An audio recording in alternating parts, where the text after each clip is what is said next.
정용섭의 인문학적 성서 읽기 두 번째 로마서 법과 자유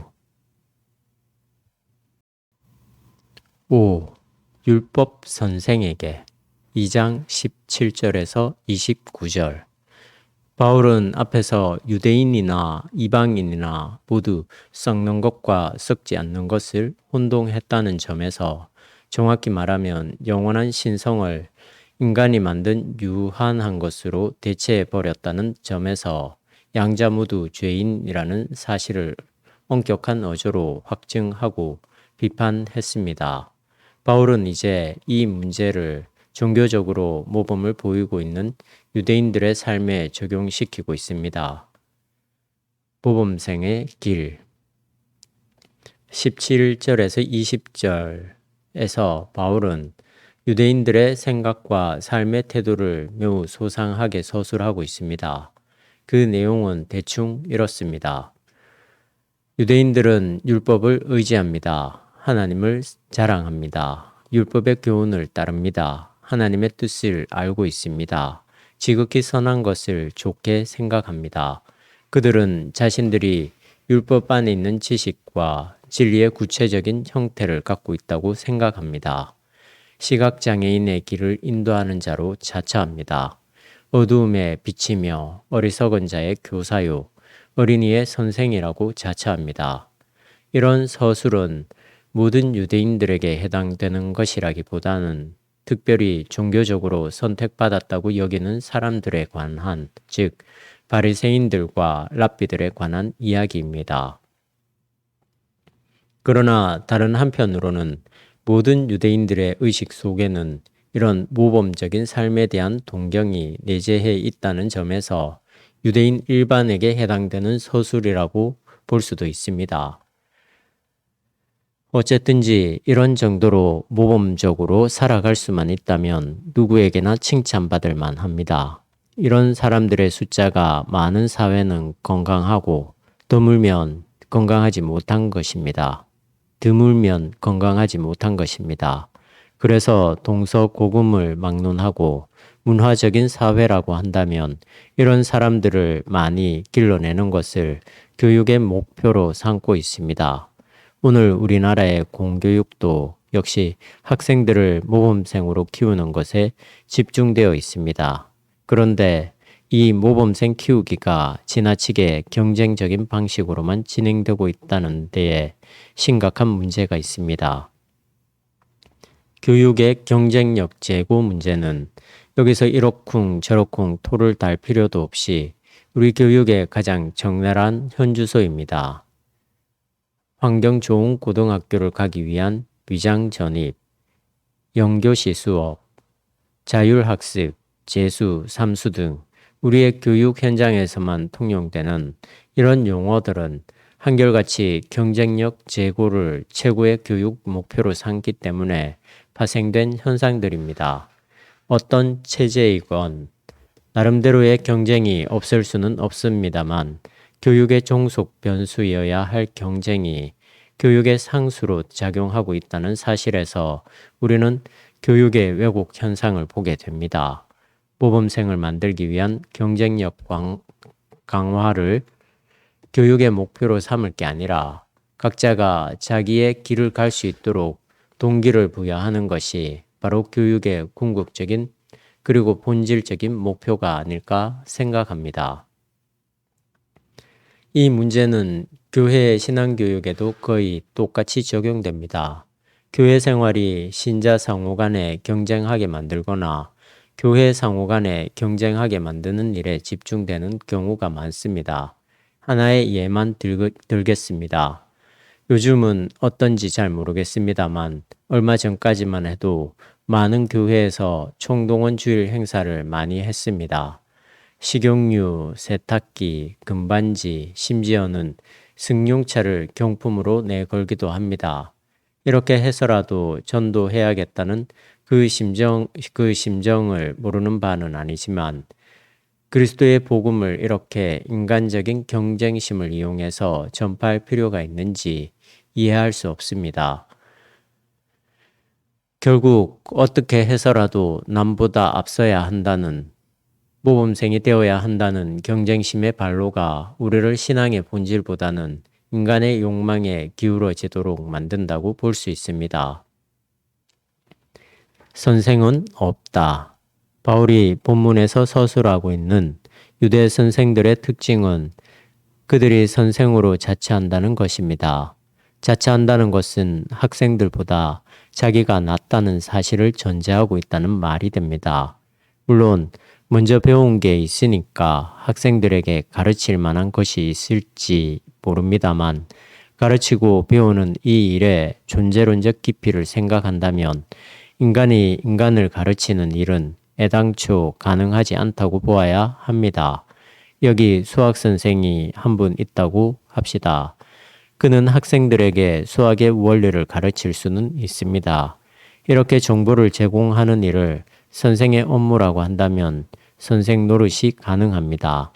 그러나 이 수학 선생은 수학이 학생들의 삶에 어떤 영향을 끼치게 될는지 전혀 모릅니다. 학생들의 운명을 모르는 사람이 궁극적인 진리를 가르칠 수는 없는 일입니다. 이런 점에서 이 세상에 선생은 없습니다. 아무리 그렇다고 하더라도 선생 자체를 부정할 수는 없겠지요. 다만 가르치는 사람은 겸손해야 합니다.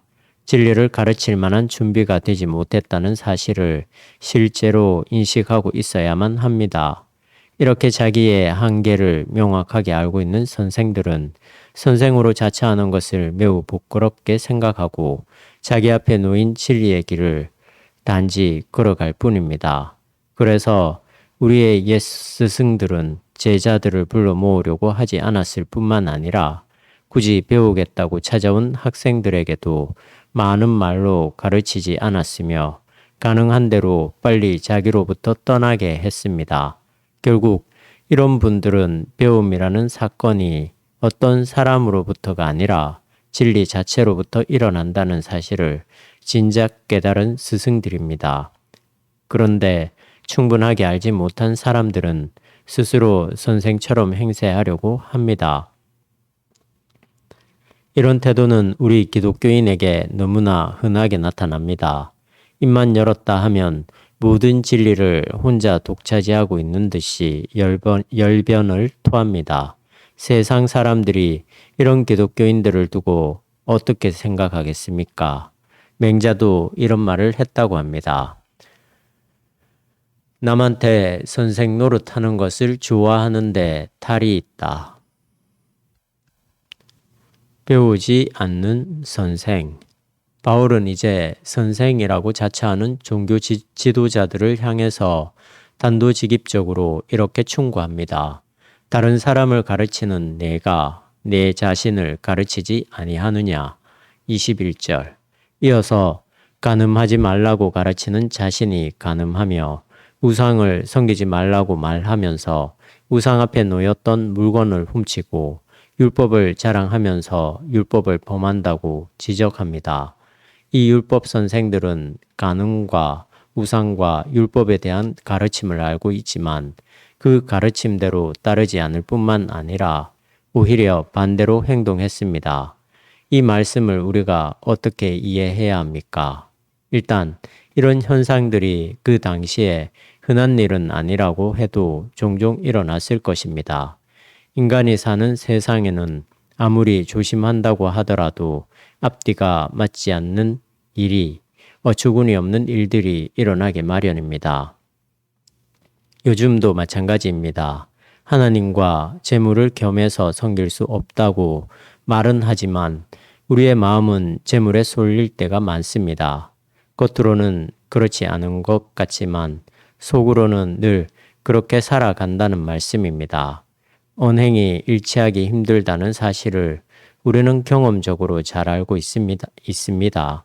이런 현상의 뿌리에는 바울이 말한 대로 가르치는 선생으로서 배우지 않는다는 데에 놓여 있습니다. 교회의 지도자들이 빠지기 쉬운 함정이 바로 여기에 있습니다. 늘 남을 가르치는 입장에 있으니까 자기 스스로는 배우려고 하지 않습니다. 남을 판단하기는 잘 하지만 자기 성찰은 없습니다. 목사만이 아니라 장로급 지도자들도 신앙생활에 대해서 충분히 알고 있다는 생각으로 배울 마음을 먹지 않습니다. 그들의 관심은 이미 알고 있는 교리와 교회 체제를 강화시키는 방법론에 모아집니다. 예수 믿고 구원받으라는 이 명제를 그럴듯하게 전달할 수 있는 방법만 모색한다는 말씀입니다.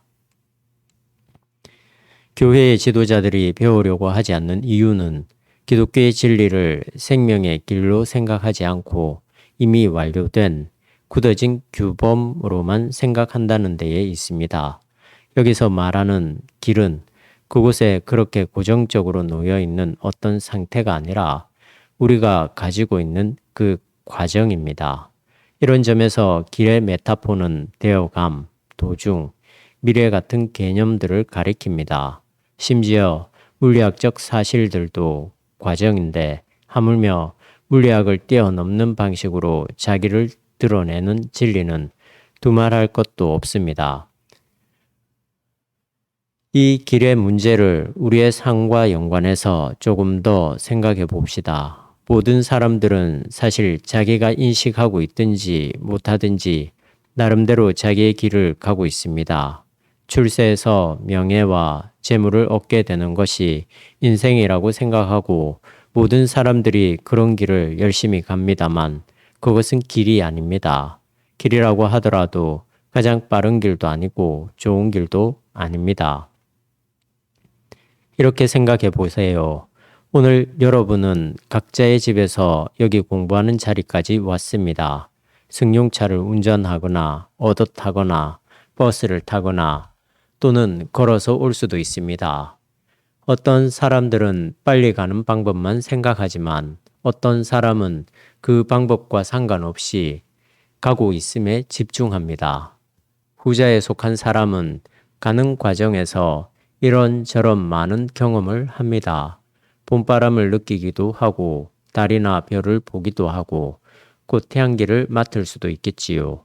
그러나 전자의 사람은 자동차 엑셀레이터만 열심히 밟을 뿐입니다. 이 사람의 삶은 빨리 가는 것에만 고정되어 있기 때문에 삶의 과정에서 다가오는 은총을 받아낼 수 없습니다. 결국 길을 가면서 만나게 되는 모든 생명 현상을 외면하니까 그것을 배울 필요도 느끼지 못할 뿐만 아니라 그런 것은 모두 빨리 가는데 방해가 될 뿐이라고 여기게 됩니다. 영성 없는 종교의식. 위에서 설명한 대로 율법 선생들은 이미 율법 수호에만 관심을 고정시켰기 때문에 그 율법이 드러내고자 한 하나님을 가리고 말았습니다. 진리인 하나님을 가리게 되면 인간은 훨씬 불안한 상태에 빠질 수밖에 없으니까 결국 율법을 더욱 강화시키는 데만 마음을 두기 마련입니다. 이런 악순환이 유대 바리새인들에게 일어났으며 이로 인해서 예수님과 바리새인 사이에는 건널 수 없는 틈이 벌어지게 되었습니다. 한쪽은 율법의 절대화이며 다른 한쪽은 그것의 상대화입니다. 바울은 율법 선생들이 절대화하고 있는 율법과 할례의 상호 관계성을 설명함으로써 이 문제를 해결하고 있습니다. 유대인의 율법은 일단 토라라고 일컬어지는 모세 오경을 말합니다만 그것 이외에도 수많은 구정과 성문화된 시행 세칙들이 있습니다. 예컨대 안식일을 지키라는 십계명의 말씀에 대한 유권 해석이 시대를 거치면서 매우 세세한 부분의 상까지 통제하게 되었습니다. 서기관들은 안식일에 이동할 수 있는 거리가 얼마나 되는지 시시콜콜하게 해석하고 바리새인들은 이 세칙들을 문자적으로 지켜나감으로써 하나님의 의를 획득한다고 생각했습니다. 이런 율법 문제가 예수님 당시에는 안식일 논쟁으로 바울 당시에는 할례 논쟁으로 집중되었습니다. 그래서 바울의 편지에는 이 할례 문제가 상당히 자주 거론됩니다. 심지어는 할례당이라고 일컬어지는 사람들이 등장하기도 합니다. 어쨌든지 오늘 본문에서도 역시 바울은 율법을 범하면서 겉으로만 할례를 받는 것은 아무런 소용이 없다고 주장합니다. 그러니까 실제적인 삶이 따르지 않은 채 행하는 종교의식은 별 의미가 없다는 뜻입니다. 이는 곧 영성이 없는 종교의식의 공허함을 가리킵니다. 여기서 영성은 생명, 삶의 문제이기 때문에 삶이 없다는 것은 곧 영성이 없다는 말입니다. 창세기에 따르면 하나님이 세상을 창조할 때, 특히 인간을 창조할 때 자신의 영, 숨을 인간에게 불어넣자 인간이 살아있는 영적 존재가 되었다고 합니다. 그 이외에도 많은 예언자들의 가르침과 시편, 그리고 신약 성서의 요한복음에서 우리는 하나님이 바로 진리와 생명의 영이라는 사실을 알 수 있습니다. 우리가 이 땅에서 하나님을 인식한다는 말은 곧 우리가 영적인 세계에 들어간다는 뜻인데, 이것은 곧 이 세상과 아무 상관이 없는 다른 세상으로 올라간다는 게 아니라 하나님이 창조한 이 세상의 생명 세계에 들어간다는 뜻입니다. 물론 이 생명은 단지 우리의 생물학적인 현상만을 가리키는 게 아니라 그것을 초월함으로써 늘 새롭게 일어나는 영적인 현상입니다. 이런 영적인 세계를 체험하는 영성이 없다면 우리가 행하는 화려하고 세련된 종교의식은 할례가 그렇듯이 자기 만족에 불과합니다. 그래서 바울은 할례가 영에 있지 문자에 있는 게 아니라고 증언합니다. 이런 점에서 교회 안에서 행해지는 모든 종교의식은 영적인지 아니면 인간적인지 명백하게 검증받아야 합니다. 이 문제에 대해서는 제가 굳이 예를 들어 설명하지 않겠습니다. 다만 교회의 예배, 설교, 전도, 징교 등 이런 모든 종교 행위를 통해서 참된 사귐과 평화와 해방이 일어나는가, 아니면 오히려 반목, 분노, 탐욕이 일어나는가 하는 점만 눈여겨보기를 바랍니다.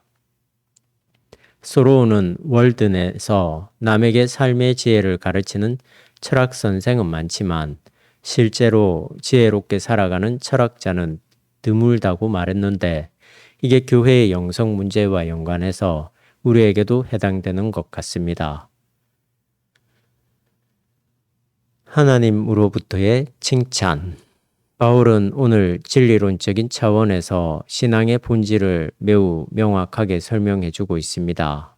율법과 할례가 거의 결정적인 신앙 과정으로 여겨지던 그 당시에 바울은 겉모양의 유대인이 아니라 숨어있는 유대인이 참된 유대인이며, 이런 사람은 영적으로 할례를 받은 사람으로서 하나님에게서 칭찬을 받는다고 선포합니다.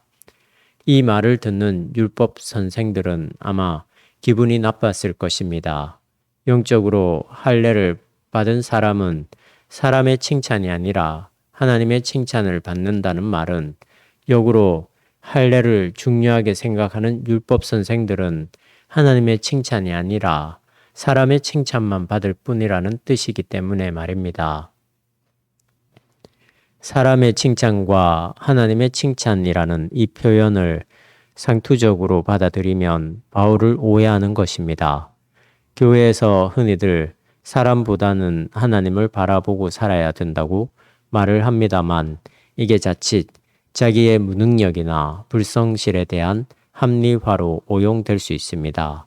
사람들에게 인정받을 만큼 성실하게 살아야 되지만 그런 칭찬을 근본적으로 극복하지 않으면 결국 우리의 삶은 훼손됩니다.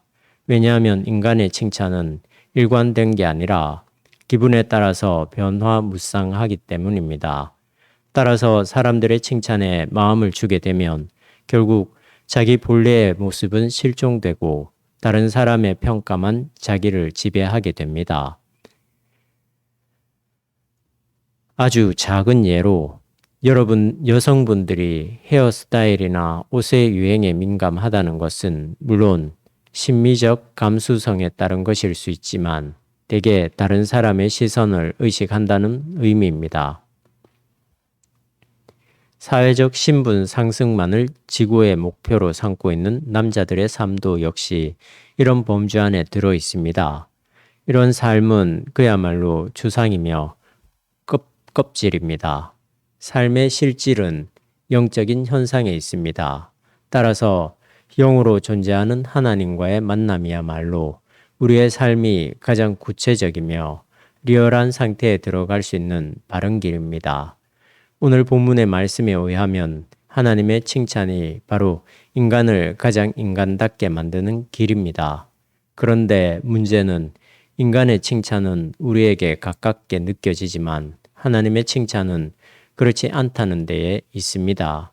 성령은 바람처럼 우리의 생각을 뛰어넘는 방식으로 움직일 뿐만 아니라 영을 영으로 체험하기에 우리의 오감이 너무나 잡다한 것으로 오염되어 있기 때문에 영이 우리의 오감 안에 들어오기가 쉽지 않은 것 같습니다. 작은 예를 들어볼까요? 우리는 하루만 굶어도 배고프다는 것을 확실하게 느끼지만 영적으로 허기가 진다는 사실에 대해서는 둔감합니다. 그러나 영적으로 예민한 사람들은 실제로 배가 고픈 것보다 영적으로 피곤한 상태를 더 힘들어합니다. 우리가 간혹 근원을 모르는 불안에 휩싸이는 것도 이런 조짐 중에 하나입니다. 영의 활동에 대한 체험의 증거인 성서와 기독교 2000년 역사를 통해서 우리는 이 사실을 배울 수 있습니다.